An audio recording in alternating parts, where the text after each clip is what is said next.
Capítulo 14. A resposta à oração. Durante a noite de repouso, os espíritos de Zacarias e Josué foram retirados do corpo e levados a um local que encantaria o mais duro e indiferente dos homens sobre a terra. Tratava-se de um local diferente das paragens que a natureza daquela região era tão pródiga em produzir. Ainda que se tratasse de um ambiente cercado de belezas naturais, mas de uma constituição diferente de tudo aquilo que eles já tinham visto. Uma luz serena e de origem desconhecida se espraiava por todos os lados, como se um oculto sol estivesse prestes a erguer-se no horizonte, e, no entanto, ele insistia em não nascer. Todas as coisas que os circundavam estavam banhadas por essa vibração de maravilhoso encantamento, que se aproximava de uma visão de magia e sonho. Os dois espíritos, temporariamente afastados do corpo, se mantinham unidos por uma força que desconheciam, mas que não os constrangia ou algemava. Cada passo de um, no entanto, arrastava o outro junto, como se ambos estivessem fazendo parte de uma mesma entidade mais potente, apesar de suave e invisível que lhes apontava os rumos para onde deveriam ir, sem os obrigar compulsoriamente a se dirigirem para lá. O impulso interior, como uma sugestão, fazia com que tomassem o caminho, e apesar disso tinham a liberdade suficiente para parar e admirar as belezas daquela hora, tão especial para suas vidas devotadas ao bem e ao crescimento. Sem se aperceberem do tempo em que estavam ali admirando as coisas que os circundavam, nem de quanto tinham caminhado desde que se viram em tal ambiente, o certo é que foram surpreendidos por encantadora peça musical que, qual cavatina executada por mãos invisíveis, lhes anunciava estarem próximos de algo muito especial. A emoção lhes tocava as fibras mais íntimas e as lágrimas brotaram espontâneas de seus olhos surpreendidos, atestando a sensibilidade natural de que eram constituídos no mais íntimo de seus espíritos.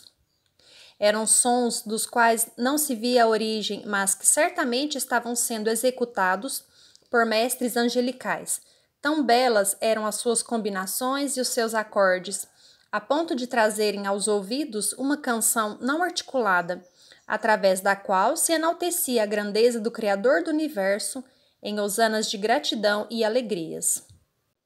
Tal sentimento os transportava para uma atmosfera de reverência jamais experimentada por seus espíritos, e naquele mesmo local, onde começaram a chorar pela profundidade da melodia, estacaram e se puseram ajoelhados junto à relva, cuja suavidade era tal que fazia parecer cascalho o mais suave dos tapetes, tão comuns quanto indispensáveis naquelas paragens, caracterizadas pelas necessidades de tais aparatos na aridez do deserto. Uma força poderosa lhes detivera o avanço que aos seus olhos parecia uma petulante demonstração de arrogância ou invasão indigna de uma seara que não admitisse a presença senão de espíritos enobrecidos e purificados. Ajoelhados e confusos diante de tal sentimento de submissão, não conseguiam conter as lágrimas e a emoção serena que lhes brotava por todos os poros sem que pudessem divisar qualquer outra pessoa naquele local.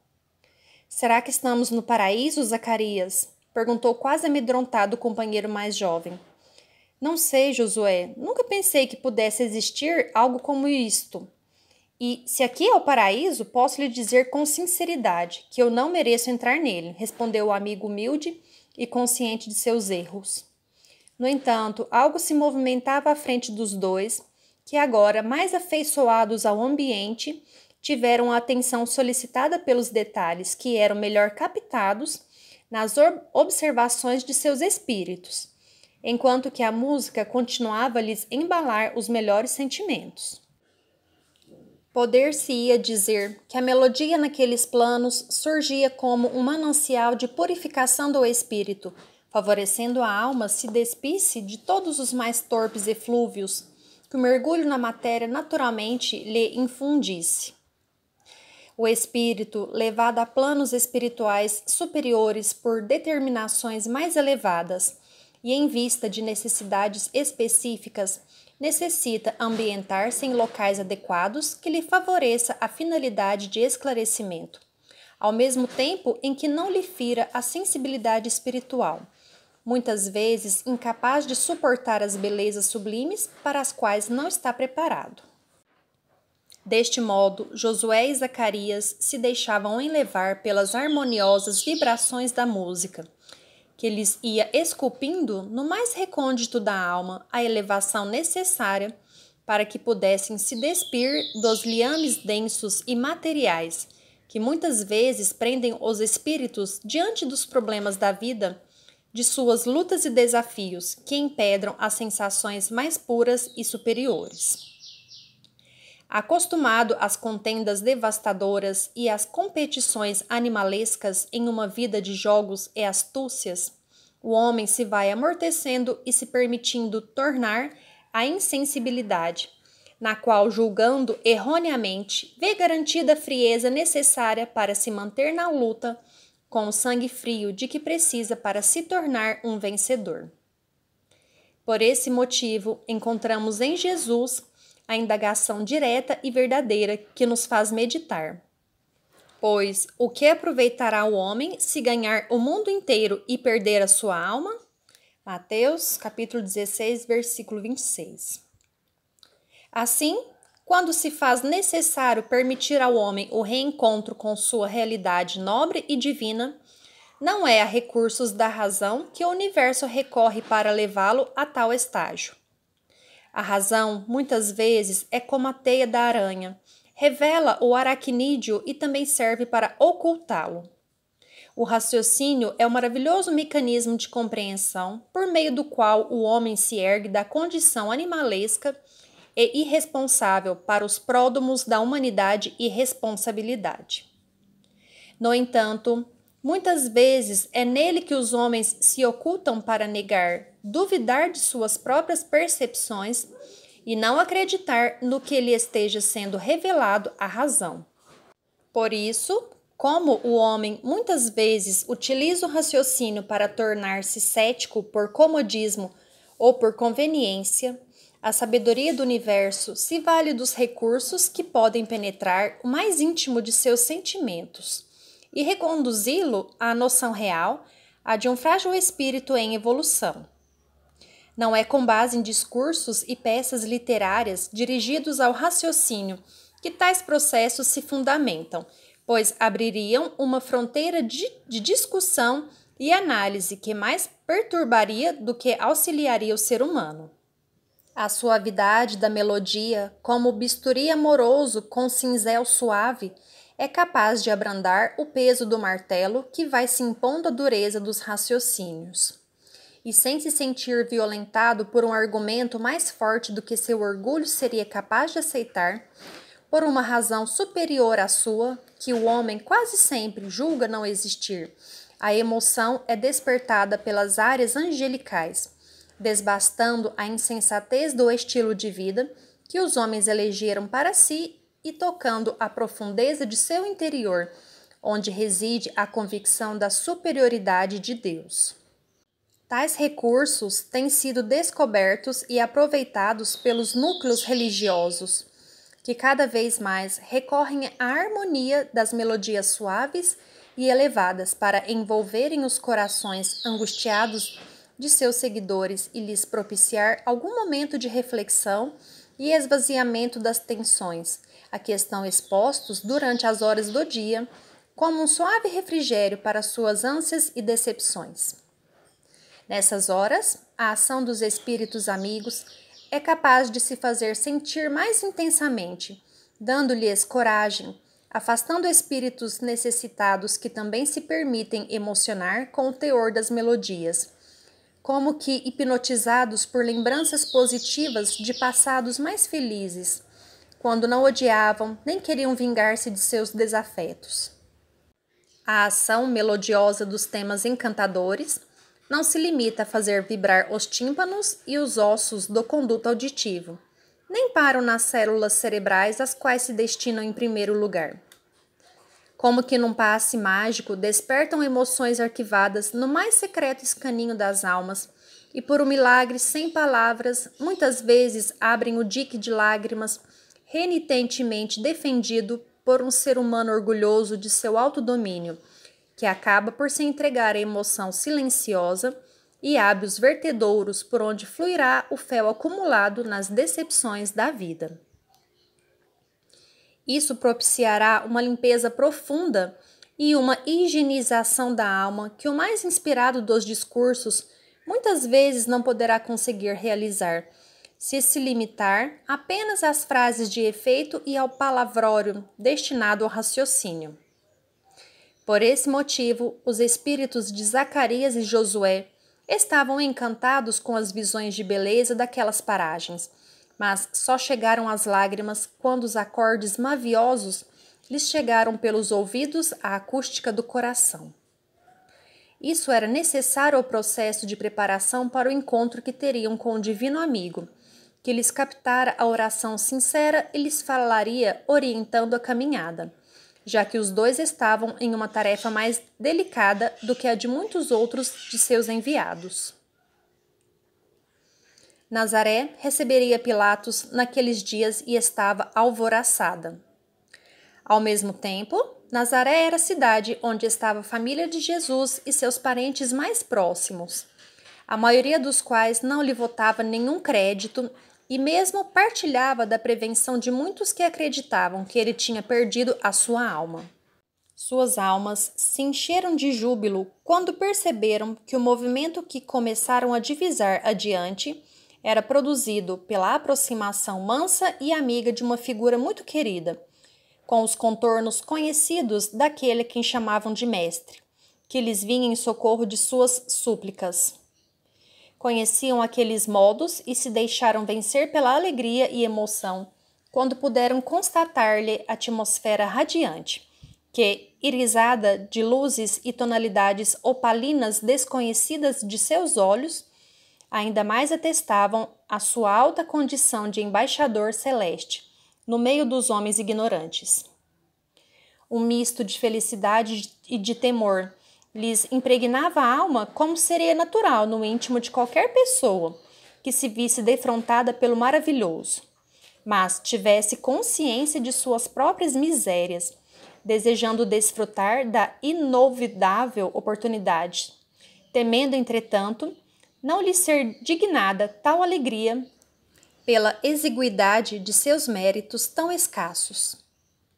Conhecendo-lhes tal sentimento, aproximou-se Jesus e, em vez de fazê-los se levantarem, sentou-se em pequena elevação à frente de ambos, para que estivesse quase que na mesma altura de suas cabeças. Aquele gesto de humildade e igualdade penetrou ainda mais fundo no íntimo daqueles dois servidores devotados, que, sem se acharem merecedores de tal intimidade, tiveram um gesto de quase afastamento. Que as bênçãos de nosso Pai nos envolvam em sua augusta misericórdia. Sua voz não era um trovão, mas tinha a força de todas as tempestades. Ao mesmo tempo, não era suave como o canto dos pássaros, mas trazia a sutileza da brisa fresca da manhã. Não era como eles a ouviam quando estavam ao seu lado no meio do povo. Parecia que não precisavam dos ouvidos para escutá-lo. Qualquer pensamento que emitisse lhes impressionaria a acústica da alma, como se ele os tivesse projetado ao vento com a força daquela voz serena e justa. Vinde a mim, todos vós que estáis cansados e sobrecarregados, e eu vos aliviarei. Tomai sobre vós o meu jugo e aprendei de mim, que sou brando e humilde de coração, e achareis descanso para as vossas almas, porque o meu jugo é suave e o meu fardo é leve. Ó Senhor, nada há que mais desejemos do que tomar o vosso fardo e submetermo-nos ao vosso jugo, pensou Zacarias, sem ousar falar-lhe diretamente. Sim, meus filhos, tenho convicção de vossas intenções nobres e de vossos temores diante das novas estradas que se abrem aos vossos passos. A dúvida é sinal de aprendizado, e a oração é sinal de sabedoria na submissão a Deus, como aquele único que sabe orientar e esclarecer sem erros. Nessa ânsia, chamastes-me por confiardes em mim mais do que em vós próprios. E como seres amados, senti vossos corações sinceros, e em nome de meu Pai, vos atendo às rogativas para vos dizer que não vim para os sãos, e sim para os enfermos. Não tem o filho o direito de esperar melhores condições do que aquelas que o Pai lhe outorgou para o cumprimento de seus deveres. E me encontro entre os homens como aquele que veio para servir e ser sacrificado como prova de meu amor por todos. É no amor verdadeiro pelos desditosos da vida que encontrareis a chave que esclarecerá todos os enigmas da existência humana, porque em cada sofredor podereis encontrar as marcas das próprias culpas, o peso das próprias dívidas que são o sinal de vosso degrau evolutivo. Todos os que estão na Terra nela se encontram porque possuem defeitos semelhantes a caminho do tratamento. E se alguns já tiveram a alegria de começar a ingerir a medicação que atenua os males e faz ver melhor as realidades da alma, como é o vosso caso, há uma multidão de criaturas enfermas sem saberem que o estão e que precisam do mesmo remédio que já buscais. O amor, através da compreensão, da tolerância, do devotamento até o mais absoluto de seus corações. No entanto, nunca deixeis de ver em cada um deles a figura do que vós mesmos já fostes um dia, e por amor à própria regeneração não desprezeis nenhum deles, pois isso seria condenar-des a vós mesmos. Entende teus sofrimentos, Josué, como a ignorância daqueles que te condenaram ao isolamento por teres escolhido o caminho da verdade ao meu lado. O perdão essencial é o que se ergue de um coração purificado de toda a mágoa e que é tão potente que é capaz de esquecer de onde veio o gesto que o feriu. Quando te foi apontada a porta da rua na casa do velho pai, incapaz de entender por enquanto as aspirações de teu espírito, a chaga se abriu em teu ser e teu destino pareceu incerto diante do futuro sombrio. No entanto, teu ser buscou em Deus os recursos para seguires adiante, ainda que não fosses capaz de entender o significado pleno do perdão verdadeiro. Teu peito ainda arde a lembrança da incompreensão alheia, e segundo teus anseios mais secretos, a tua paz só será restabelecida no dia em que teus agressores, teus parentes, te procurassem para pedirem desculpas ou para demonstrarem que te entenderam as escolhas e as respeitam. Sei que não desejas os bens que te foram retirados. Tua dor é por causa da incompreensão e da justiça. Mas ainda assim, quem se acerca de Deus não pode fazê-lo com meia vontade. A verdade é uma luz que poderia cegar o incauto que desejasse enganá-la com a sua dissimulação, que demonstra mais insensatez que astúcia. Por isso, para começar o caminho a que foste chamado por tua própria iniciativa, precisarás contar com o melhor de teus sentimentos, com a mais verdadeira de tuas disposições e com o desejo sincero de perdoar a todos, a partir dos mais antigos e injustos ofensores, pois nunca sabemos o momento em que os reencontraremos, ou que a vida nos colocará no mesmo caminho que o deles.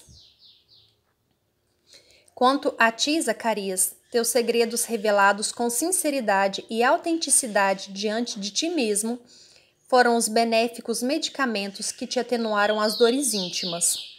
E por isso, teu espírito é capaz de medir melhor os erros alheios e lamentar-lhes a dolorosa consequência, sem julgar-lhes as escolhas trágicas. Por isso, a tua maturidade te permitirá encontrar mais facilidade de compreensão, desde que te consideres um homem comum, sem privilégios, e que está lutando para melhorar-se, sem ter logrado ainda a última vitória sobre ti mesmo.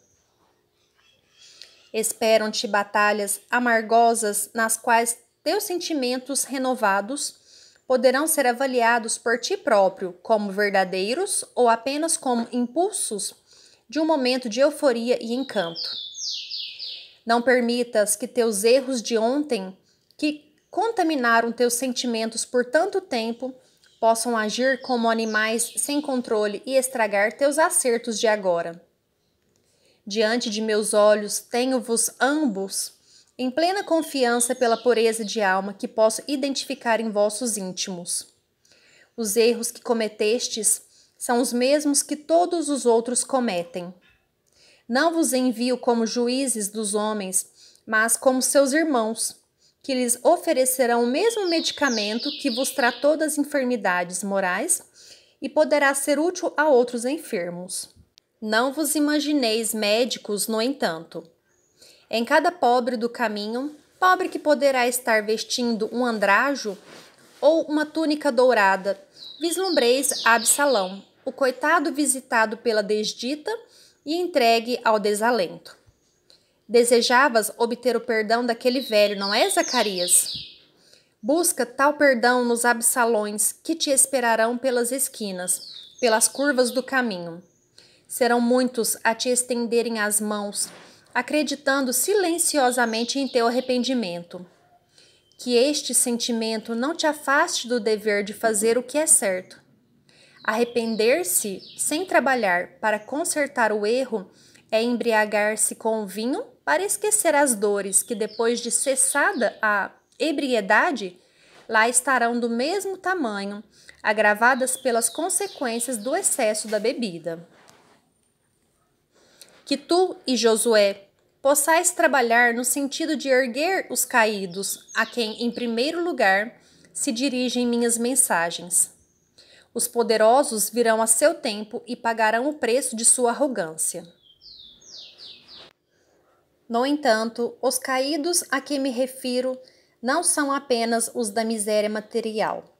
São todos os que sofrem na alma as crises que vós mesmos já vencestes ou enfrentastes em vossas vidas.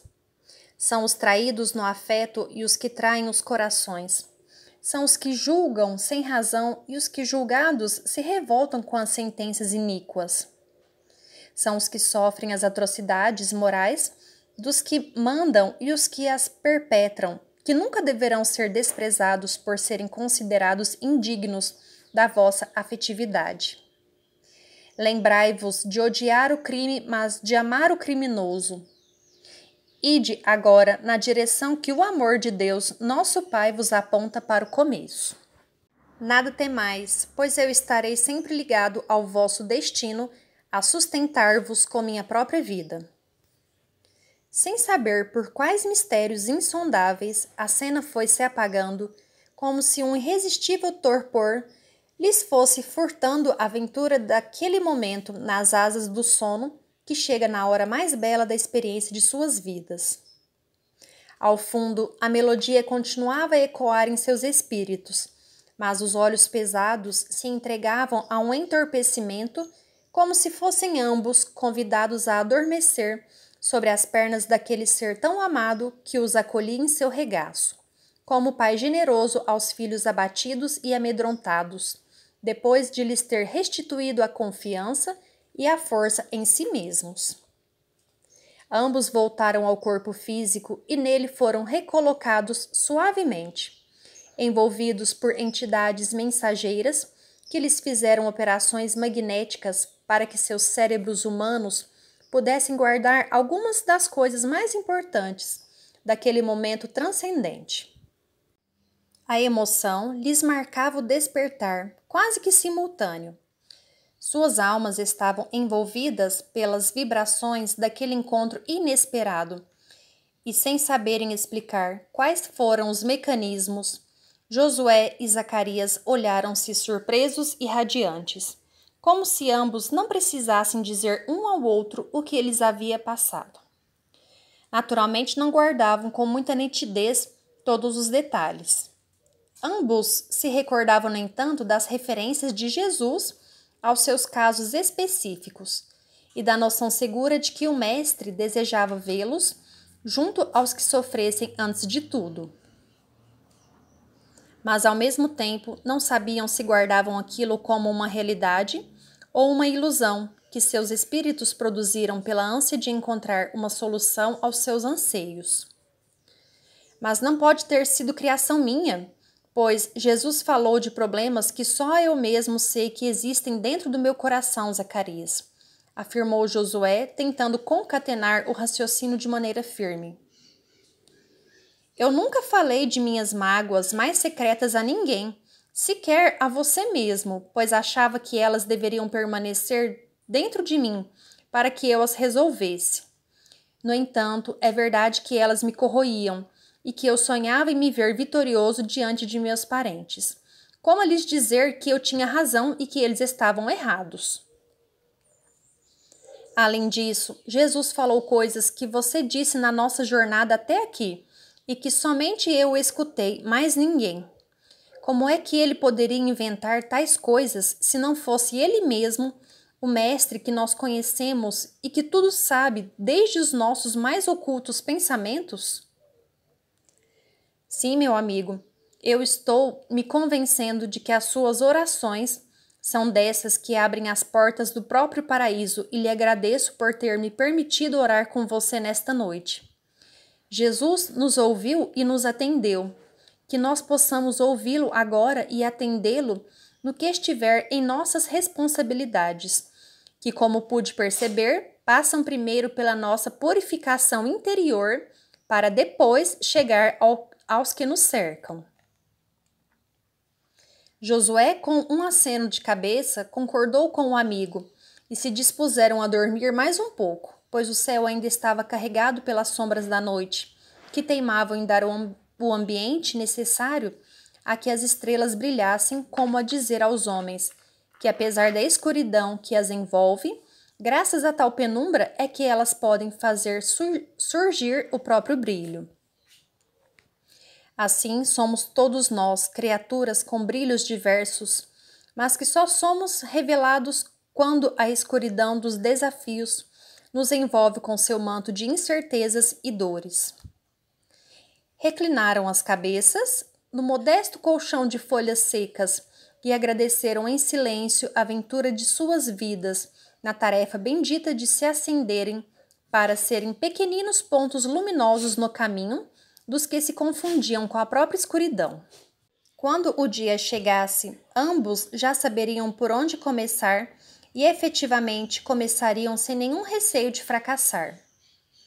A caminhada lhes seria difícil, sabiam eles. No entanto, ela teria o grau de dificuldade que seus espíritos necessitassem para florescer. Era esse o desafio que Jesus os convidava a enfrentar dentro de si mesmos. Era preciso primeiro ajuntar para poder dividir. Sem essa sabedoria, qualquer gesto de doação ao semelhante está muito próximo de ser um exercício de vaidade do que uma atitude generosa verdadeira. Será mais fácil uma ostentação fingida de superioridade do que uma entrega silenciosa e fraterna. E para juntar, era preciso enfrentar dentro de si os fantasmas ocultos das próprias quedas, aquelas de onde retirariam as forças para erguerem-se sem se acharem superiores. A sua tarefa não era de se colocarem acima dos homens como enviados especiais, apontando caminhos, pontificando conselhos, pregando soluções ou mensagens. Era de colocarem-se abaixo deles para servirem de alavancas que os erguessem, pois estariam fazendo aquilo que o amor fizera por ambos um dia. Seriam os exemplos vivos, sem se repugnarem pelos sacrifícios que isso lhes exigisse, sem reclamarem dos cansaços que isso produziria, e o que é mais importante, aprendendo a sorrir com alegria para a tarefa áspera e difícil, em vez de realizá-la com mau humor, que os orgulhosos, disfarçados de humildes, expõem em suas faces irritadas por estarem cumprindo deveres em vez de concretizando ideais. Quem cumpre deveres dessa maneira se irrita por ter que fazê-los, ainda que os realize para se sentir com direito aos prêmios por seu fingido bom comportamento. Quem concretiza ideais não conta as gotas de suor, o tamanho das cicatrizes, o cansaço dos ossos, nem a duração da fome, pois está seguro de que está construindo a própria felicidade e isso o alegra, mais do que qualquer outra coisa. Infelizmente, tal diferenciação é comum ser observada entre aquele que cria filhos alheios e aquele que cria os próprios filhos. Dia virá, no entanto, em que todos nós saberemos ser o que Zacarias e Josué seriam dali para frente, devotados servidores da causa do amor. Por isso Jesus costumava dizer: se alguém quer vir após mim, a si mesmo se negue, dia a dia tome a sua cruz e siga-me. Pois quem quiser salvar a sua vida, perdê-la-á. Quem perder a sua, por minha causa, esse a salvará. Lucas, capítulo 9, versículo 23 a 24.